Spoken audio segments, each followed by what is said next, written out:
बिस्मिल्लाहिर्रहमानिर्रहीम। नाज़रीन, मैं तुहाडा मेज़बान अमानत अली साबर अपने दोस्तों ज़री चैनल ते तुहानू खुशआमदीद कहना। दोस्तों, अज दी इस असी जिहड़ी वीडियो मैं बना रहा तुहाडे वास्ते तुहाडी खिदमत लई, इहदे विच दोस्तों अज असी जिहड़ी गलबात तुहाडे नाल सांझी करांगे ਉਹ ਵੇ बंद गोभी की काश्त के सिलसिले बंद गोभी की काश्त के सिलसिले ते मुतल्लक सारी डिटेल तुहानू मैं दस्सण की कोशिश करांगा।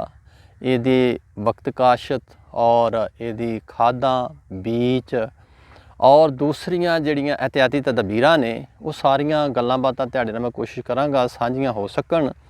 ਤੇ ਜਿਹੜੇ ਦੋਸਤ ਸਾਡੇ चैनल ते नवे आए ने उन्हां अगे गुजारिश है कि वो साडे चैनल नू सबसक्राइब करो, लाइक करो, शेयर करो और बैल आइकन की जिहड़ी घंटी है उहदे नूं जरूर दबाना ताकि आने वाले दिनों के इहो जी मालूमाती वीडियो जिहड़ियां ने तुहानू मिल सकन और मेरी ते तुहाडी मुलाकात होंदी रहे। तो दोस्तों असी शुरू करने बंद गोभी की काश्त के सिलसिले च।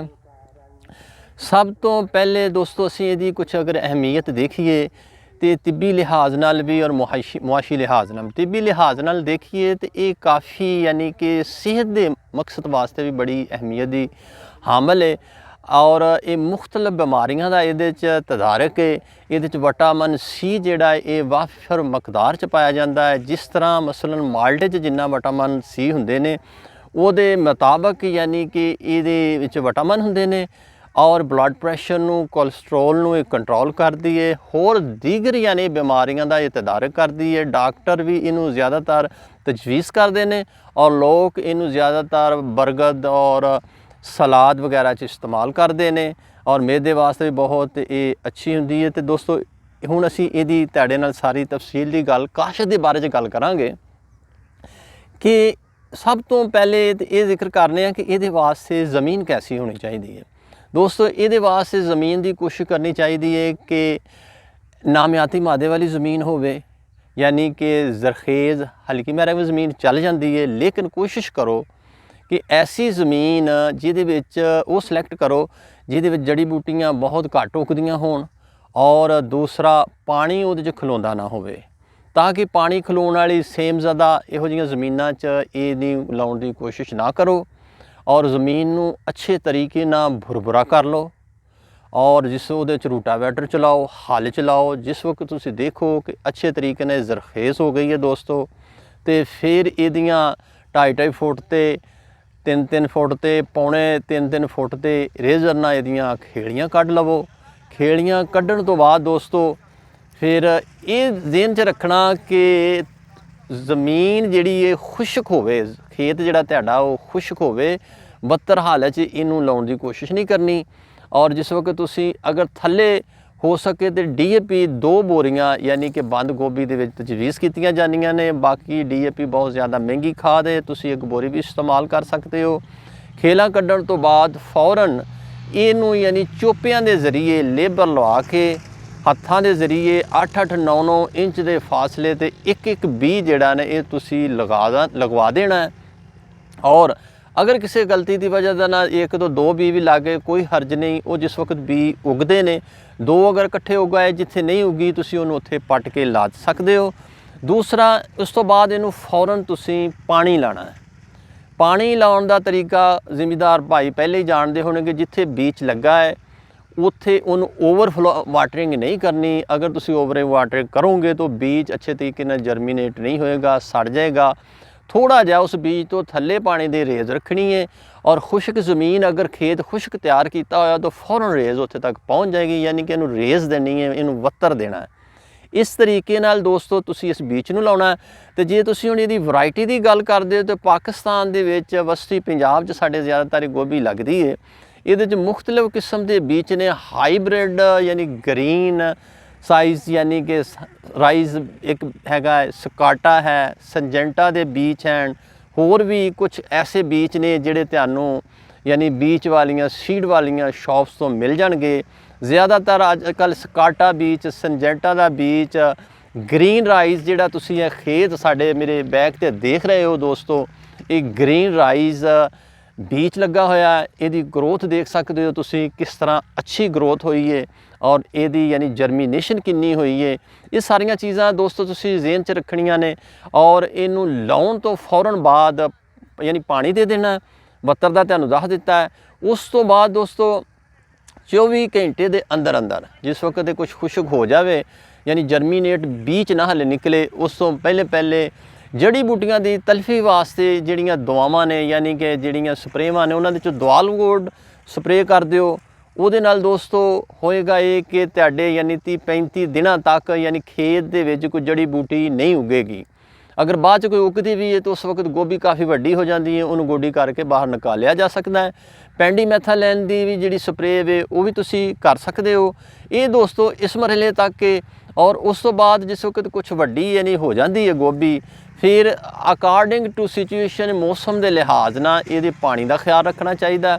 ਔਰ ਜਿਸ ਵਕਤ ਗੋਭੀ ਵੱਡੀ ਹੋ ਜਾਵੇ, ਫੁੱਲਾਂ 'ਤੇ ਆ ਯਾਨੀ ਪੱਤੇ ਕੱਢ ਲਵੇ, ਤੇ ਖਾਦਾਂ ਦਾ ਇਸਤੇਮਾਲ ਉਸ ਵਕਤ ਛੱਟੇ ਦੇ ਨਾਲ ਖਾਦ ਨਹੀਂ ਕਰਨੀ, ਕਿਉਂਕਿ ਵੱਡੇ ਪੱਤਿਆਂ ਦੇ ਵਿੱਚ ਖਾਦ ਡਿੱਗ ਜਾਂਦੀ, ਉਹ ਪੱਤੇ ਜ਼ਾਇਆ ਹੋ ਜਾਂਦੇ, ਗੋਭੀ ਡੈਮੇਜ ਹੋ ਜਾਂਦੀ ਹੈ। ਛੋਟੀ ਅਗਰ ਪੌਦੇ ਹੋਣ ਤਾਂ ਉਹਨੂੰ ਤੁਸੀਂ ਛੱਟਾ ਦੇ ਸਕਦੇ। ਅਦਰਵਾਈਜ਼ ਫਲੱਡ ਕਰਨਾ, ਯੂਰੀਆ ਖਾਦ ਕਰ ਲਓ। ਅਗਰ ਪਹਿਲੇ DAP ਪਾਈ ਹੈ ਤਾਂ ਯੂਰੀਆ ਖਾਦ ਲਓ, ਜਾਂ ਦੂਸਰੀਆਂ ਕੋਈ ਜਿਹੜੀ ਤੁਹਾਡੇ ਅਵੇਲੇਬਲ ਹੈ ਤੁਹਾਡੇ ਇਲਾਕੇ ਦੇ ਵਿੱਚ। ਇਸ ਤਰੀਕੇ ਨਾਲ ਇਹਦੀ ਤੁਸੀਂ ਦੇਖਭਾਲ ਕਰ ਸਕਦੇ ਹੋ। ਖਾਦਾਂ ਦੇ ਲਿਹਾਜ਼ ਨਾਲ ਦੋਸਤੋ ਇਹ ਤਕਰੀਬਨ 90 ਡੇਜ਼ ਦੀ ਫਸਲ ਹੁੰਦੀ ਹੈ। 90 ਦਿਨ 'ਚ ਗੋਭੀ ਤਿਆਰ ਹੋ ਜਾਂਦੀ ਹੈ। ਇੱਕੋ ਵਾਰੀ ਇਹਨੂੰ ਯਾਨੀ ਕਿ ਤੋੜਿਆ ਜਾਂਦਾ, ਫੁੱਲ ਬਣ ਜਾਂਦਾ, ਉਹਨੂੰ ਦਾਤਰੀ ਦੇ ਨਾਲ ਕੱਟ ਲਈਦਾ ਤੇ ਉਹ ਤਿਆਰ ਹੋ ਜਾਂਦਾ। 2 ਗੋਡੀਆਂ ਮੰਗੇਗੀ। ਔਰ ਅਗਰ ਹਾਲਾਤ ਬਿਹਤਰ ਹੋਣ ਤੇ ਮੌਸਮ ਦੇ ਮੁਤਾਬਕ ਅਗਰ ਪਾਣੀ ਜਿਹੜੇ ਨੇ ਉਹ ਤੁਸੀਂ ਲਾਣੇ ਨੇ, ਜ਼ਿਆਦਾ ਓਵਰ ਵਾਟਰਿੰਗ ਇਹਨੂੰ ਨਹੀਂ ਕਰਨੀ।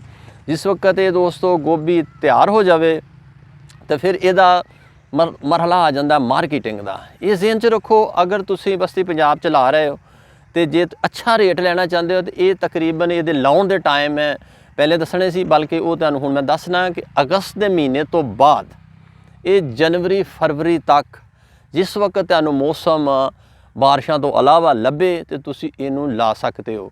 ਇਹ ਜਿਹੜੀ ਗਰਮੀ ਦੀ ਗੋਭੀ ਹੈ ਇਬਤਦਾਈ ਦਿਨਾਂ 'ਚ ਯਾਨੀ 10ਵੇਂ ਮਹੀਨੇ 'ਚ ਲੱਗ ਜਾਏਗੀ। ਉਹ ਅਗਰ ਤੁਹਾਡੀ 80 90 75 70 ਦਿਨ ਦੇ ਵਿੱਚ ਉਹ ਤਿਆਰ ਹੋ ਜਾਂਦੀ ਹੈ। ਉਹ ਮਾਰਕੀਟ ਦੇ ਅਸਲ ਮਕਸਦ ਹੈ ਕਿ ਮਾਰਕੀਟ 'ਚ ਯਾਨੀ ਕਿ ਇਹਨੂੰ ਤਿਆਰ ਕਰਕੇ ਇਨ ਟਾਈਮ ਭੇਜਣਾ। ਅਗਰ ਇਨ ਟਾਈਮ ਜਾਏਗੀ ਤਾਂ ਦੋਸਤੋ ਉਸ ਵਕਤ ਮਾਰਕੀਟ ਦਾ ਰੇਟ ਜਿਹੜਾ ਹੋਏਗਾ ਉਹ ਤੁਸੀਂ ਅਵੇਲ ਕਰ ਸਕੋਗੇ। ਉਸ ਵਕਤ 2000 ਦਾ ਇੱਕ ਤੋੜਾ ਹੁੰਦਾ, ਯਾਨੀ ਤੋੜਾ ਬੈਗ ਤੁਸੀਂ ਜਿਹੜਾ ਖਾਦ ਵਾਲਾ ਭਰਦੇ ਨੇ ਉਹਦੇ ਉੱਤੇ ਲਾਈਦਾ, ਉਹਦੇ 'ਚ ਮਣ ਸਵਾ ਮਣ ਗੋਭੀ ਪੈਂਦੀ ਹੈ। ਉਹ 2000 ਤੱਕ ਵੀ ਵਿਕ ਜਾਂਦਾ। ਫਿਰ ਡੇ ਟੂ ਡੇ ਜਿਸ ਵਕਤ ਯਾਨੀ ਕਿ ਅੱਗੇ ਤੋਂ ਅੱਗੇ ਟਾਈਮ ਜਾਂਦਾ ਹੈ ਤੇ ਫਿਰ ਉਹਦੀਆਂ ਪ੍ਰਾਈਸਿਸ ਕੁਛ ਡਾਊਨ ਵੀ ਹੋ ਜਾਂਦੀਆਂ। ਬਾਕੀ ਮਾਰਕੀਟ ਦੀ ਫਲੈਕਚੁਏਸ਼ਨ ਹੁੰਦੀ ਰਹਿੰਦੀ ਹੈ। ਇਹ ਤਕਰੀਬਨ ਮਈ ਤੱਕ ਗੋਭੀਆਂ ਲੱਗਦੀਆਂ ਰਹਿੰਦੀਆਂ ਨੇ। ਅੱਗੇ ਲਈ ਜਿਹੜੀ ਗਰਮੀ ਵਾਸਤੇ ਗੋਭੀ ਲਾਉਂਦੇ ਨੇ ਉਹ ਜਨਵਰੀ ਫਰਵਰੀ 'ਚ ਲੱਗਦੀ ਹੈ ਦੋਸਤੋ। ਬਾਕੀ ਮਾਰਕੀਟ ਦੇ ਟ੍ਰੈਂਡ 'ਤੇ ਹੁੰਦਾ ਹੈ। ਬਾਜ਼ ਕਾ ਰੇਟ ਹਾਈ ਹੋ ਜਾਂਦਾ, ਬਾਜ਼ ਕਾ ਘਟ ਜਾਂਦਾ। ਔਰ ਅਕਸਰ ਜਿਹੜਾ ਹੈ ਇਹ ਪਿਛਲੇ ਜੋ ਸਾਲਾਂ ਦਾ ਤਜਰਬਾ ਹੈ ਇਹ ਯਾਨੀ ਕਿ ਜਿਨ੍ਹਾਂ ਨੇ ਅਗਸਤ 'ਚ ਲਾਈ ਹੁੰਦੀ ਹੈ ਉਹ ਰੇਟ ਅੱਛਾ ਲੈ ਜਾਂਦੇ ਨੇ। ਹੁਣ ਵੀ ਯਾਨੀ ਕਿ ਇਹ ਦਸੰਬਰ ਦਾ ਮਹੀਨਾ ਹੈ, ਅੱਜ ਤੋਂ ਯਾਨੀ 15 ਜਾਂ 20 ਦਿਨ ਜਾਂ 25 ਦਿਨ ਪਹਿਲੇ ਇਹ 800 ਦਾ ਬੋਰਾ ਯਾਨੀ ਕਿ ਬੈਗ ਯਾਨੀ ਕਿ ਵਿਕ ਰਿਹਾ ਸੀ ਮਾਰਕੀਟ ਦੇ ਵਿੱਚ। ਅੱਜ ਦਾ ਵੀ ਰੇਟ ਜਿਹੜਾ ਉਹ 600 650 500 ਇਹ ਰੇਂਜ ਦੇ ਵਿੱਚ ਜਾ ਰਿਹਾ। ਤੇ ਦੋਸਤੋ ਇਹਦੀ ਪ੍ਰੋਡਕਸ਼ਨ ਦੀ ਗੱਲ ਕਰੀਏ ਤੇ ਇਹ ਤਕਰੀਬਨ ਅਗਰ ਅੱਛੀ ਗੋਭੀ ਲੱਗੀ ਹੋਵੇ ਤੇ 600 700 ਬੋਰਾ ਜਿਹੜਾ ਨਾ ਇਹ ਆਸਾਨੀ ਨਾਲ ਇਹਦੇ ਵਿੱਚੋਂ ਤੁਸੀਂ ਹਾਸਲ ਕਰ ਸਕਦੇ ਹੋ।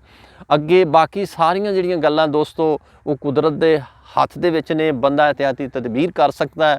ਔਰ ਰਵਾਇਤੀ ਫਸਲਾਂ ਨਾਲੋਂ ਅਗਰ ਇਹ ਫਸਲ ਲੱਗ ਜੇ ਤੇ 4-4 ਲੱਖ 3-3 ਲੱਖ ਪਰ ਏਕੜ ਵੀ ਦੇ ਜਾਂਦੀ ਹੈ। ਅੱਜ ਤੋਂ ਯਾਨੀ ਕਿ 3 ਸਾਲ ਪਹਿਲੇ ਸਾਡੇ ਆਪਣੇ ਇੱਥੇ ਚੱਕ ਦੇ ਵਿੱਚ, ਮੈਂ ਇਸ ਵਕਤ ਚੱਕ ਨੰਬਰ 171 ਤਹਿਸੀਲ ਜ਼ਿਲ੍ਹਾ ਸ਼ੇਖਪੁਰਾ ਮਾਨਾਂਵਾਲੇ ਦੇ ਕਰੀਬ ਹੈ, ਉੱਥੋਂ ਬੋਲ ਰਿਹਾ ਵਾਂ, ਗੱਲ ਕਰ ਰਿਹਾ ਵਾਂ। ਸਾਡੇ ਆਪਣੇ ਯਾਨੀ ਚੱਕ ਦੇ ਵਿੱਚ ਯਾਨੀ ਕਿ 1 ਏਕੜ 15 ਲੱਖ ਤੱਕ ਵੀ ਵਿਕਿਆ ਹੈ।